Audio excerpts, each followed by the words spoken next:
Hey guys, back with another pod. We got Zach Kaina with us. We got our boy Steve, my co-host. You guys ready? Let's get into it. First episode of the new studio here, guys. Super excited to bring Zach on the podcast. We've had this plan for a while. Finally made it happen. Zach canceled on us quite a few times. No, I didn't cancel, dude. You Postponed. You would tell Steve that I would do it, and then Don would tell me like, "Oh yeah, Zach's coming tonight," and then I go tell Zach, and Zach's like, "Coming where tonight?" We finally made it happen. That's all that matters. We're here. No, I was excited about this one. I got a little amped up. Yeah. So what can I say? Zach's part of like the original kids program at AOJ when AOJ first started back in 2012, and pretty much how they blew up for the kids competition team. Zach's part of that era.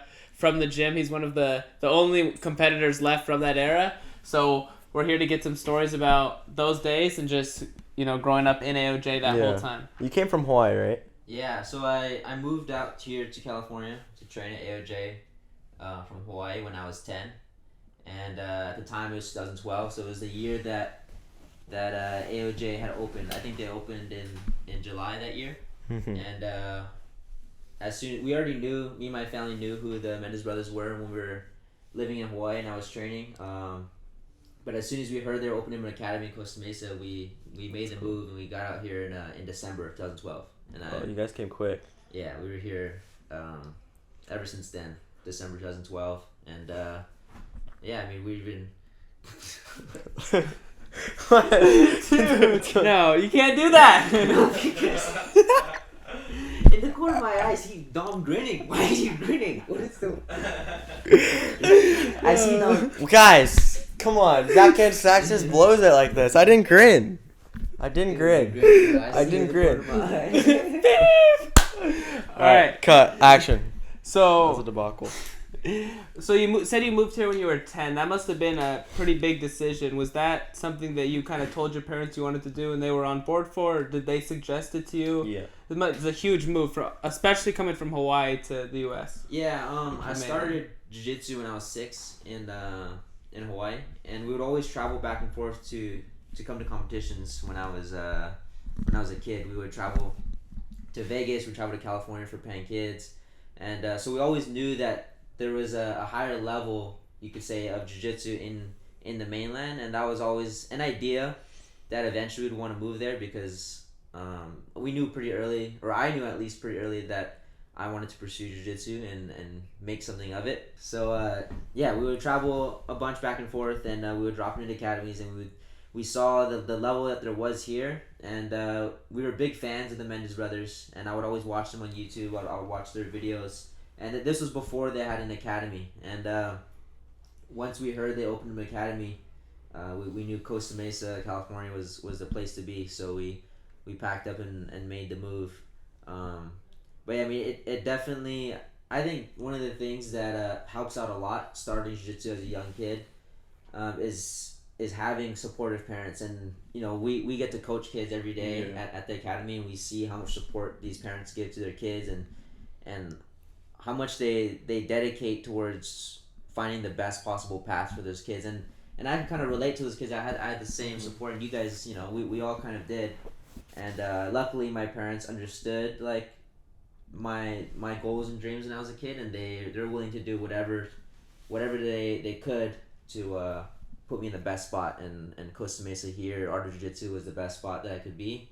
And we've been here ever since, building and building. Yeah, definitely. You have to have some super supportive parents for them to move everything from, one state to another. Did it play any role you guys wanting to be like close to the water and moving to like a beach town? Because I know your sister surfs and like that's kind of a big thing for you guys. Was that part of it, or did that just kind of work out like a nice No, thing? I mean, that just kind of worked out. I mean, I'm from Hawaii, so it's, it's mostly beach life, surfing and kind of being in that environment, and luckily, one of the best academy in the world opened up right here in Newport Beach, Costa Mesa, and it all kind of just worked out. My sister's a surfer, like you said, but when we moved here, she was really little. We didn't know that she wanted to be a surfer or anything, so none of that really had anything to do with the decision. It just kind of worked out. But yeah, definitely, the main reason why we moved here was just to be at AOJ, and I think when you have to make decisions like that and you follow what you think is the right thing to do, I think everything kind of works out the way it's supposed to. So you know, we're definitely blessed with this life that we live, but we never really planned it from the beginning. We're just kind of doing what we feel is the best next step, and that led to what it is now, which is pretty cool. It had to have been like a little scary at first, right? Because you guys had all your family there, and your parents lived in Hawaii their whole lives, and then to move to California away from their family, going somewhere they don't know, and like I feel like a lot of people in Hawaii usually stay in Hawaii. Yeah, that's They true. grow up. I mean that's definitely true. You know, like it was a big step for my family, and it was something that wasn't, you know, playing it safe, you could say. Like it was a big risk for my parents. I think at the time my parents were only like 26, 27, so they were like really young when we moved, and I was already 10 years old. But I think for them, the way that they, and I kind of feed off of this, like kind of learning from them, but like the way that they look at things is like, you just kind of, you can't really get anything out of playing it safe. You know, you're gonna kind of be average, and everything's gonna play out as expected. But if you're chasing for more, and if you're chasing for a better life, or, you know, better circumstances, you kind of make decisions that are gonna come with a cost. You know, or they could come with a cost. You know, you could move and things might not work out, or they could work out. But if you just believe in your decision and you do the right things along the way, I think, like we were talking about earlier, everything just works out the way it's supposed to. And I think just having faith and trust in that is important. Not even just with the decision of making the move, like my parents did, but every other important decision that you're gonna make. You know, I think that just believing in it, and it works out one way or another. Yeah, it's cool how much faith you also put in Guy, because like you gotta think, if they didn't, like if something went wrong, or like AOJ didn't turn out like how it did, you guys moved to Costa Mesa for that reason, and if it didn't work out, taking that play. But that's why that chance was so good, and you guys believed in the cause, and you believed in what you were doing. It worked out so good. Yeah, I mean, for sure. I think you kind of you gotta believe in everything. You gotta believe in your environment, believe in the people that you're listening to. You gotta believe in people that you're choosing to allow to mentor you. I believed in everything that it was. You know, I believed that I was moving to the best place that I could as a kid to train jiu-jitsu. I believed I was a part of the best kids program. I believed I had the best professors. And you know, when you truly like really believe in it, and you create this environment for yourself that's going to help you excel, I mean, it's pretty hard to fail, honestly. Like if you just are persistent and consistent with the things that you're doing and making sure that it's good, it's pretty hard to fail. You know, you're gonna find yourself in a good spot one way or another, and having trust and faith in everything around you, everyone around you, is super important, for sure. Yeah, so was the first time you ever came to AOJ when you moved here, or had you visited before? First time I came to AOJ was when I moved here, but I would come to California a bunch, like back and forth, to compete, Pan Kids, stuff like that, other tournaments. And I visited other academies, but AOJ, when I moved here in 2012, December, was the first time I went to AOJ. Like, they opened pretty recently before that. And as soon as I got there, I mean, you could feel it that was the place to be, you know, especially at that time. What was the first class like? Like, you came in on your first day? Yeah, I remember I came Was it in, kids? and it was a kids class. Yeah, it was the 5 o'clock kids class. And I remember it was like on the small mat or something. But as soon as you walk in, you could just feel the energy, feel the vibe, and the passion from the instructors, and you knew that, like me, my parents, like we knew that we made the right decision as soon as we walked into the place. And if our purpose was there for me to excel, it wasn't hard to convince us that it was good and it was the right place. But yeah, I had a similar experience on my first day. Like, it didn't take long to, like, you know, you see Guy and Hoffa, like, quick, you're just like, and it's like seeing like a superhero in real life when you're a kid. So yeah. And especially at that time, like the kids team that we had was so insane, you know, because you know, the Menendez brothers are you know, who everyone looks up to. So they opened up an academy in Costa Mesa. Everyone from, like, you know, crazy, like people 2 hour radius. Yeah, from like all the best kids pretty much in California, no matter how far they were, came to AOJ. And we had the craziest kids team.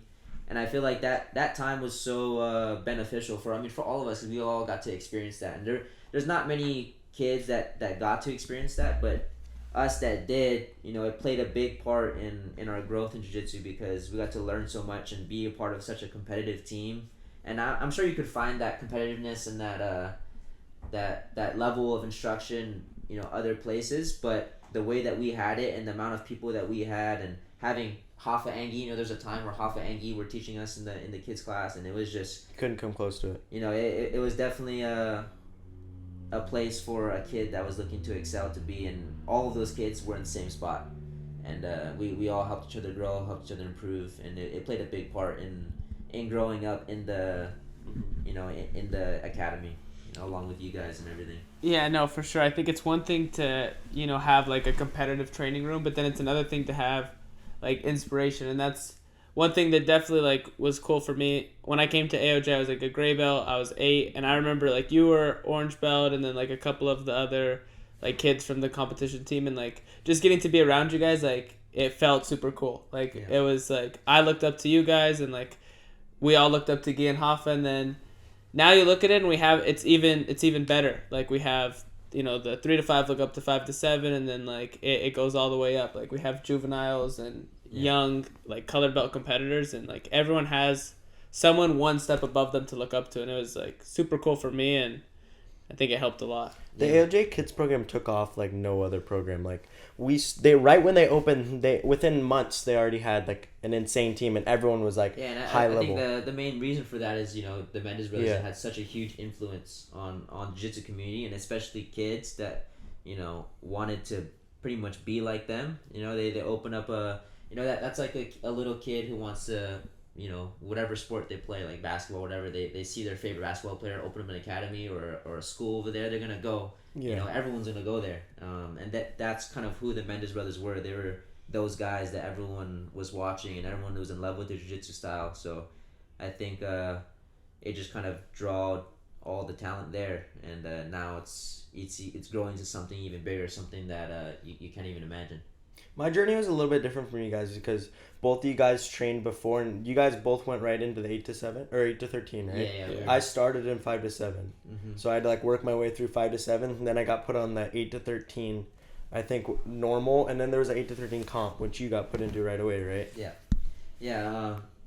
I mean, you were part of the earlier, I was like even 5. the earlier stages of the kids program, which is super cool because now we're teaching those kids. I know. Like all three of us, like we teach these kids, and we are able to put a positive impact on these kids' lives. And us coming from the 8 to 13 program, and you coming even younger from the 5 to 7 program, it's pretty cool to look back and see how this, you could call it a system or environment, whatever it is, produces champions, beasts. People that are good at jiu-jitsu and good people overall.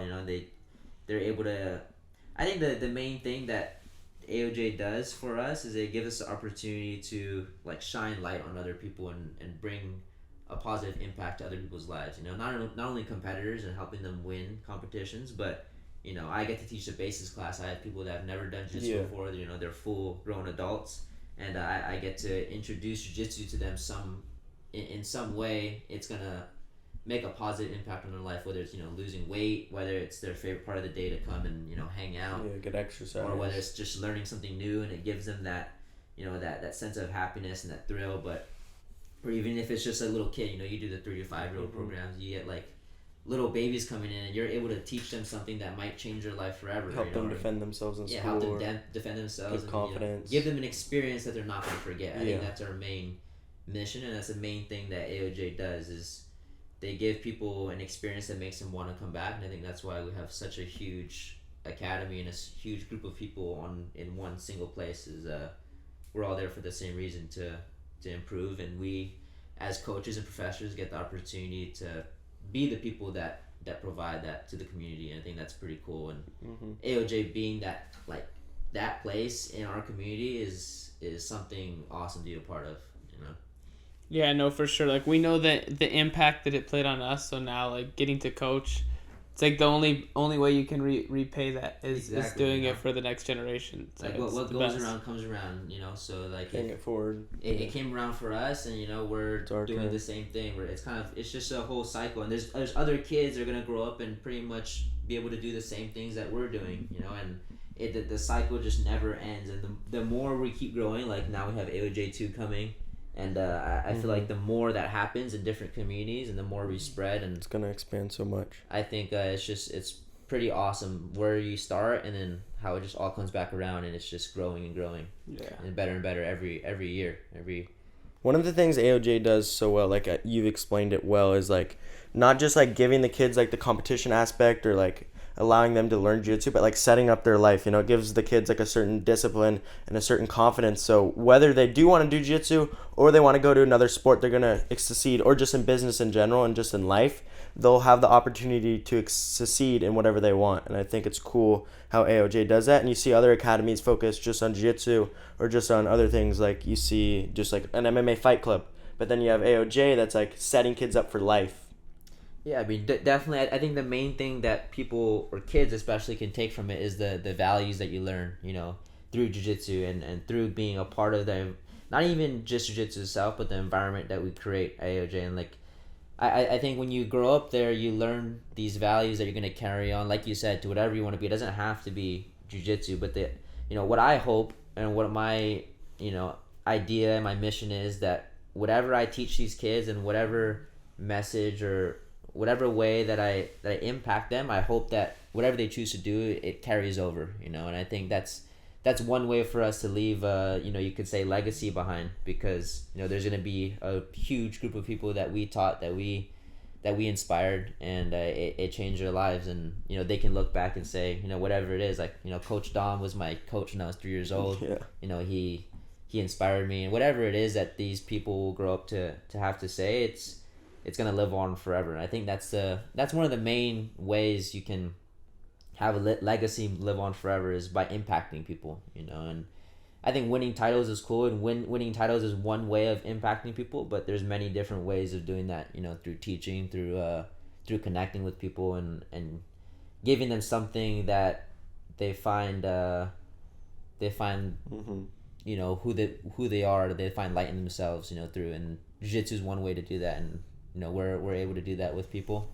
But yeah, it's super awesome, and it's something that we're truly grateful for, in the place that we are.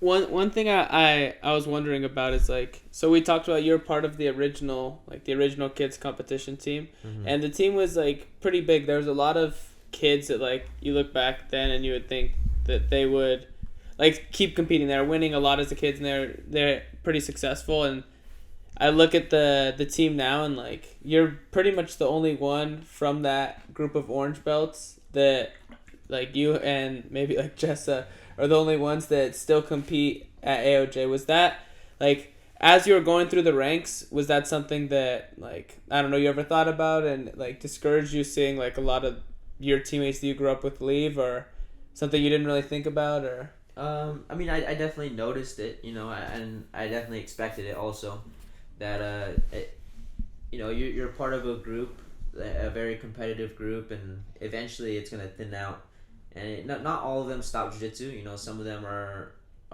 doing wrestling, some of them are successful in other things, but like kind of carrying over from what we talked about earlier, I think everyone kind of used the same, like that kind of environment that we had with that group of kids.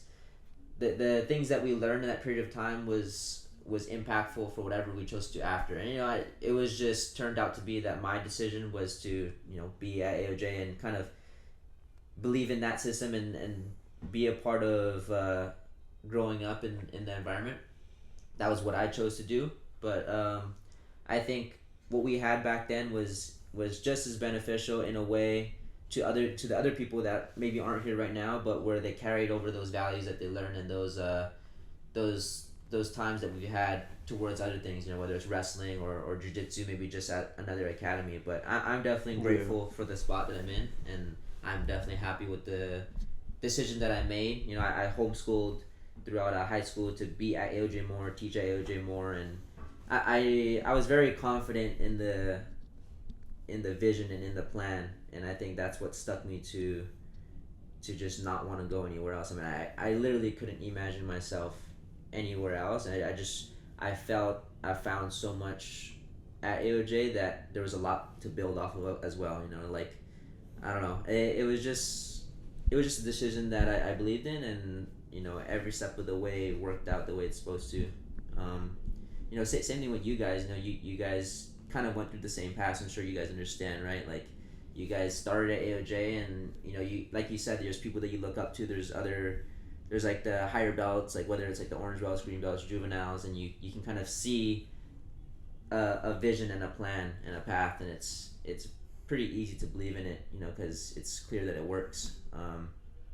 But yeah, definitely me being, you could say like one of the only kids that started at AOJ in 2012. I mean, Dom is as well, but it definitely reassures me that I made the right decision. Although seeing other people leave or other people choose different paths, and maybe you might question at times, like growing up, like, is there other paths that you could take? And maybe there was, but I think would you be as successful? Probably not. Yeah, I mean, definitely I don't regret anything at all, for sure, because I wouldn't rather live any other life than I'm living now. And I think if I made any other decision, that it would be different. So I wouldn't want anything to be different. So I'm happy with what we did and the decision that I made on just sticking with AOJ and being a part of it from the beginning. For me, a lot of the people that inspired me were like you, Tynan, John, and like even Steve, because I was always younger and we had my own generation. And to see you guys like do that was always reassuring to me, and like it always like inspired me. Seeing you guys going to Worlds and me being able to go to Worlds and watch you guys, seeing you guys go to Pans, I feel like as a kid that always helped me and like helped inspire me, making me want to do it. And then going to the tournament and seeing you guys doing super good, and then when it was my turn to compete, having that inspiration to do really good. And Steve, I think you were a little bit older than me, so you still were inspired by Tynan and Yeah, John. no, I remember I went to Worlds to watch Zach win as like juvenile one. I remember like, that. I remember when Zach won Worlds, and I couldn't compete yet, but I went there to watch. Like, definitely, I was in the corner, right? You were in the corner. By all that, yeah. I was down by the mat. No, I was too, but Zach was in the corner mat. Right? Yeah, in the corner, yeah. And then I remember Zach that. like put it up. His family was like up in the stands at the top. No. That was a good one. The kid, I remember you fought a spazzy kid. The Lloyd Irvin kid, right? That kid, he fought Chris earlier that day. Yeah. Oh no, yeah, I remember that fight. That was a good fight. I fought him at Pans as well. So I remember I fought him twice that year, and he was. Yeah. A little spasmus. You won though. Got that dub. Did you do open class that year? I did open class at Pans, not Worlds. No, I didn't do Worlds. Yeah. Just your division. Just my division. Yeah. I think, like, thinking about it with the kids, like all the kids we train with, and when they stop, like, I think the big time to make the sacrifice is like high school, right? It's like that's when normally you start to train with the adults, and you have to make the tough decision of like going to school and staying with your friends, or committing to train full time. And that's where I saw pretty much most of the kids that I train with drop off, because they either decided to wrestle or whatever. And it's cool, like, no shame to like people that wrestle. Anyone that wrestles and like does it all the way to get into college, I think that's good. But a lot of them kind of did it just to be able to stay in school and be around their friends. Yeah. And then like they just have a normal high school life. And I think that's the thing I'm probably most grateful for, is like I didn't go to school, because like obviously you have friends. Like I went to school all the way through middle school. Like you would want to go to school, but deciding not to is for sure like the best decision for me. I'd be. Yeah, like, I think that's when it gets, that's when it's starting to get serious. That's when you're going to juvenile division, and then that's when you got to start making these decisions that you, like I was saying earlier, that you really have to believe in. Because they're big decisions. And they're things life-altering decisions. Yeah, there's things you're gonna miss out on, that you could say, that you're never gonna get that time back. Those high school years or whatever. But I think that those years is important for sure, and it was the same for me. I went to middle school. I went to regular, public school, 7th, 8th grade. But we had some of the same teachers. Yeah, me and Dom had some of the same teachers. It's pretty funny. But going into high school, I homeschooled, and when I was 16, I decided to take it's called a CHESP, California High School Proficiency Exam, and you basically get your diploma early, and I did that when I was 16. So these are some big decisions that you're making at a young age, but if there's a good cause. Dope. What is that? You got it. Yeah, I know a couple of the boys tried to get that thing and didn't get that. Pass. We don't want to name any names, but you guys know who you guys are. I'm gonna be honest though. I didn't study that hard for the test. I just relied on my natural abilities of being smart. But what was I saying? Yeah, I mean these decisions that you make at this young age is important, and they're big decisions, but it's going towards a good cause, and it's going towards living a good lifestyle, and I think fully believing in those decisions is the most important thing, because you're never going to get that time back. You know, you don't want to make these kinds of decisions and you kind of go halfway and it doesn't work out and you're like, man, I didn't live my high school years, or I didn't get to experience this, experience that. But if you get to the point where I didn't get to experience that, I didn't get to go to high school, I didn't, do all of those things, I didn't really get to live a regular teenager life, but I don't regret any of it because I gave it my all and I believed in it, and it worked out pretty much the way that I wanted to. The spot that I'm in now, it's definitely worth sacrificing those puts years. you way ahead, right? Like you're just you start already focusing on like your career basically for life in the middle of high school when you do that. Yeah, I mean, exactly. You're basically dedicating yourself to something, and it's all or nothing, because if it's less than everything you got, it's not gonna work out. Yeah, so you really got to give it your all. It's almost like you're skipping those years of having fun in high school, in college, and then you're getting to the point where late 20s, 30s, getting your good job and dedicating everything you got to it. So you're basically living that type of lifestyle, but at a young age, and you have to be prepared for it, and you have to know what you're getting yourself into. And as long as you do, then everything's good. But yeah, I definitely don't regret any of it. One of the things I think helps a lot is at AOJ, like, our environment's so well, we're able to like make friends, and I think a lot of the 5-7-year-olds and 8 to 13-year-olds are able to make friends, so they're not really missing out completely on that like high school experience or feeling like they have no friends. Like for the high school experience. for me and Steve, it's like me and Steve are able to go to New York for a week and go train and do seminars. Like, what other high school kid gets to go to New York for a week, like during the school year, and train and do what they want? We're able to like make those experiences on our own. I mean, it's not like it's not a boring lifestyle. We definitely lived a pretty crazy lifestyle for the kid, for little our Vegas age. trips. You know what I mean? Like, I'm pretty sure the year that kids were graduating high school You already traveled in my the world. year, I was buying a house, and I was traveling and doing stuff like that. But there's definitely, if you work hard and you believe in it, there's definitely upsides to choosing that lifestyle. And there's a lot of kids doing it nowadays. That are a part of the program now. They're at high school age, and they're homeschooling. You were doing it, Dom. Yeah. And I'm sure you don't regret any of it. Like you said, you guys get to travel to New York for a week and make money, teach, and it's a cool lifestyle that you get to live. But you got to also make sure that you're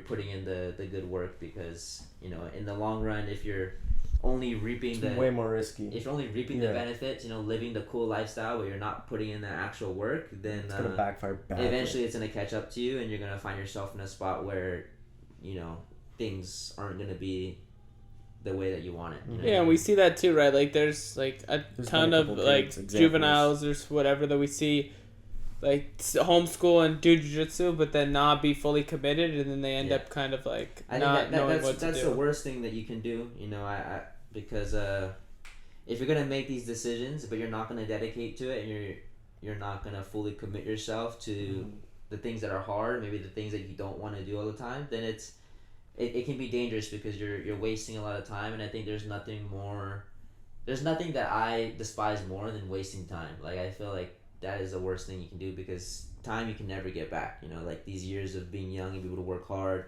and we don't have kids, you don't have these obligations. You waste that time and you never get it back. There's gonna get a time where you have wife, kids, you have a lot of bills to pay for, and some of us are getting into those stages, but you never get those years back that you're able to fully commit yourself to something and build something, so that when the time does come that you have those obligations, and those things to take care of, you have it all in order, and you have kind of what it takes, and you've built yourself up to the point where you can do that, and you can move on to the next stage successfully.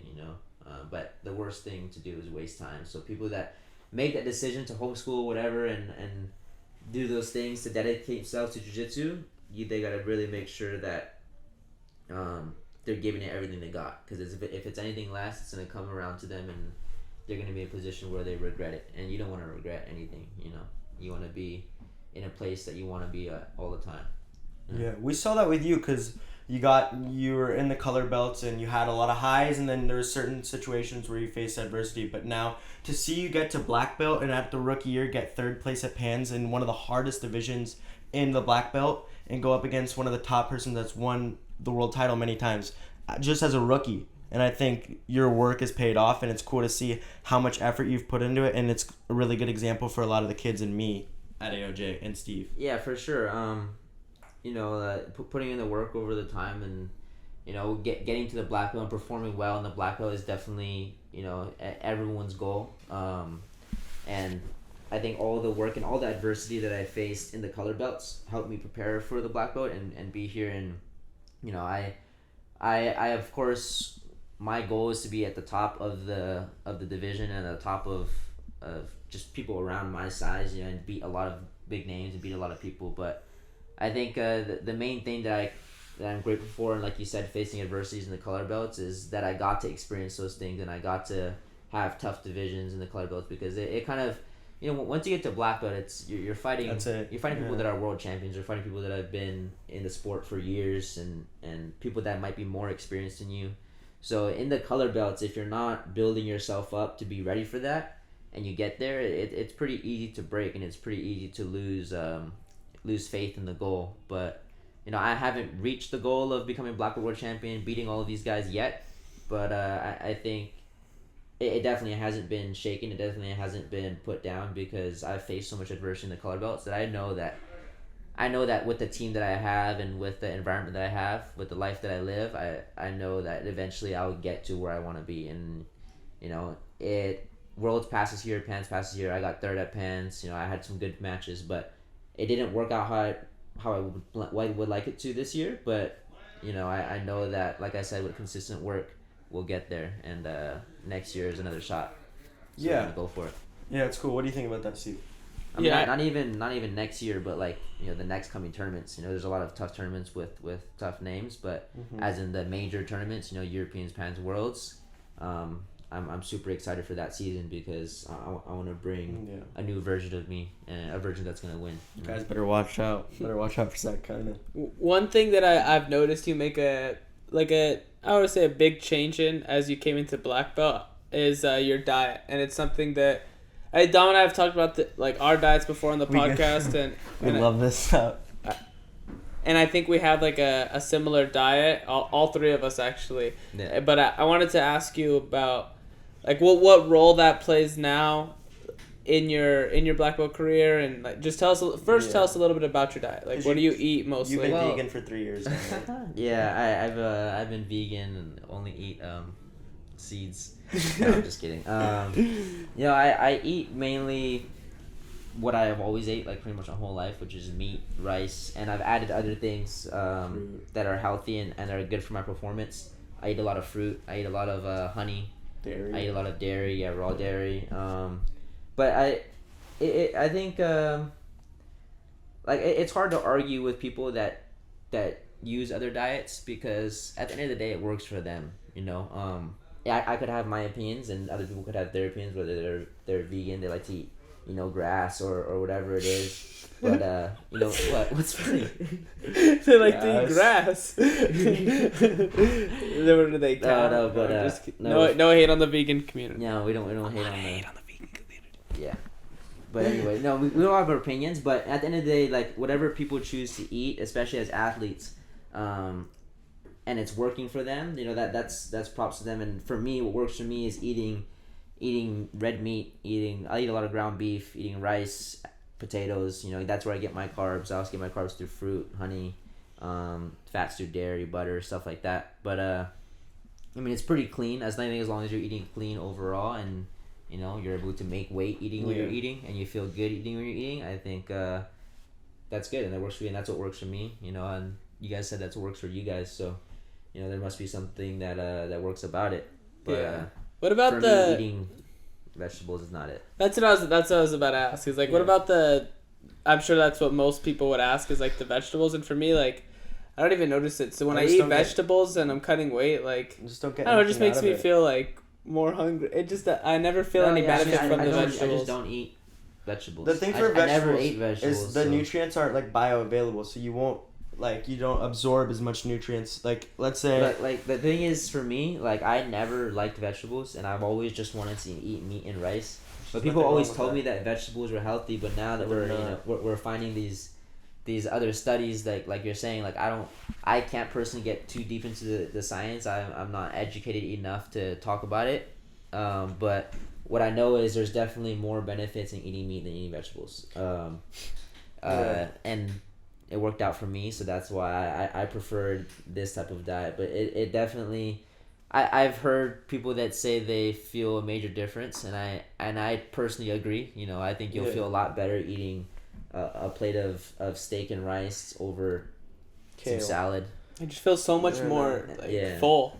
The thing for me, one thing I felt like made my diet a lot better was implementing raw dairy, like raw milk or raw kefir and raw cheese. Because the thing is, like, people don't realize. And my mom was actually asking me about it last night. Like, what's the difference between pasteurized and raw? The thing what they do is with all dairy is like they heat it up to a certain temperature because if a cow has a disease and if you eat the dairy without it being pasteurized, you'll get that disease.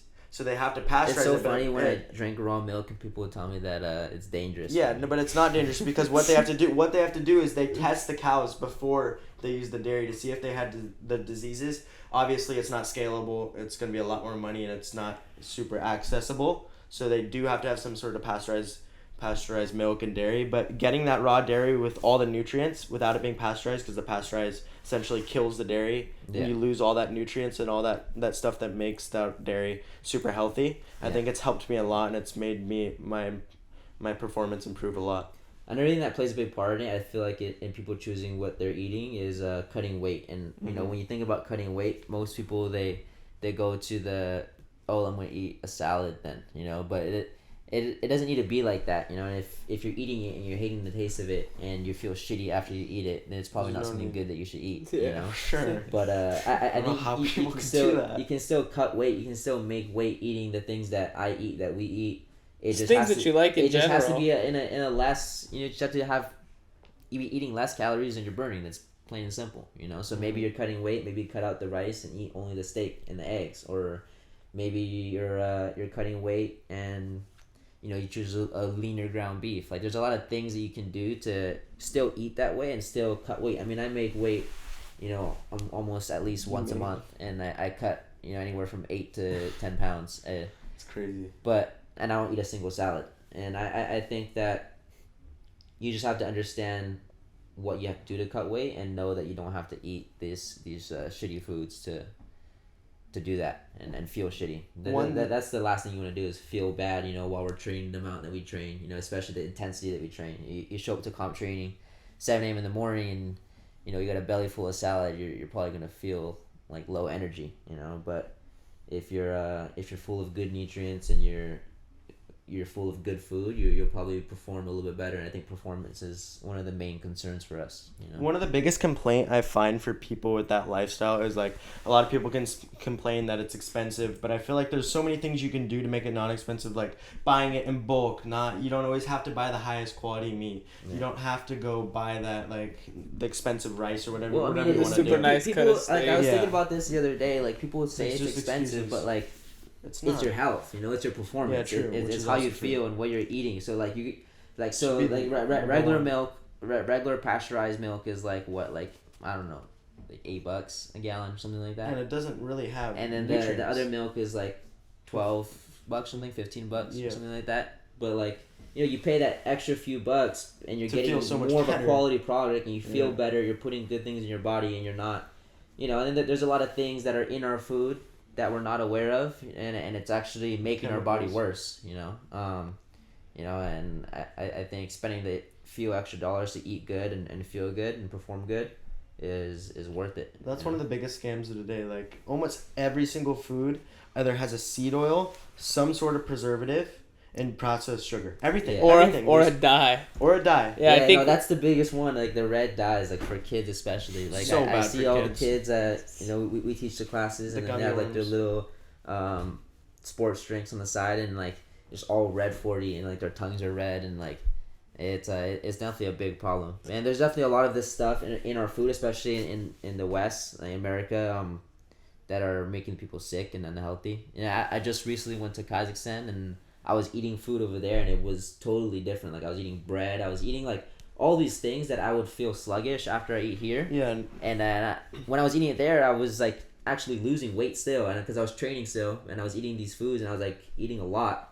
And it just comes right off, and you don't feel bloated, you don't feel like dirty, like it's all clean food, and you can tell by the way you feel. Yeah, that's what Cole was telling us when we had him on the last episode. Cole said like all the food you just felt better, like less preservatives, whatever it is. And that was the biggest thing for me when I started kind of going into this Eating diet. Whole Foods. Yeah, paying attention, exactly, like paying attention to like the food labels and the ingredients.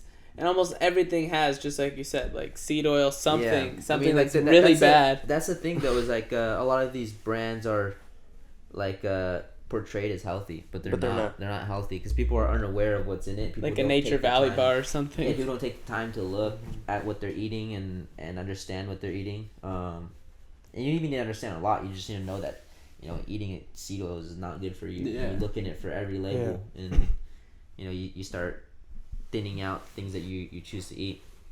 One thing I noticed, and I was explaining it to someone recently, was bread. And like if you look in Paris, when we go to Paris, bread only lasts one day there. The next day you go to a bakery, they'll have loaves for 50% because they're 1 day old because the bread goes bad. But you look here, the bread lasts like four weeks, a month. No bread lasts 1 month. The bread's like, how doesn't it get moldy? Because there's all these preservatives in it, and you look in European countries, Asian countries, they have no preservatives, and that bread does go bad, but it's so much more healthy. People sacrifice quality food for how accessible and easy it is to get, and it's how crazy. How You're easy talking it about your is health. to eat those things and not have it expire the next day. It's all the same thing. People prefer convenience over actually putting which doesn't make stuff sense in the body. Yeah, I mean, there's always gonna be those people. we're all victims of it time to time, but the more we can lessen that amount that we're putting those things in our body, then we'll feel better, perform better.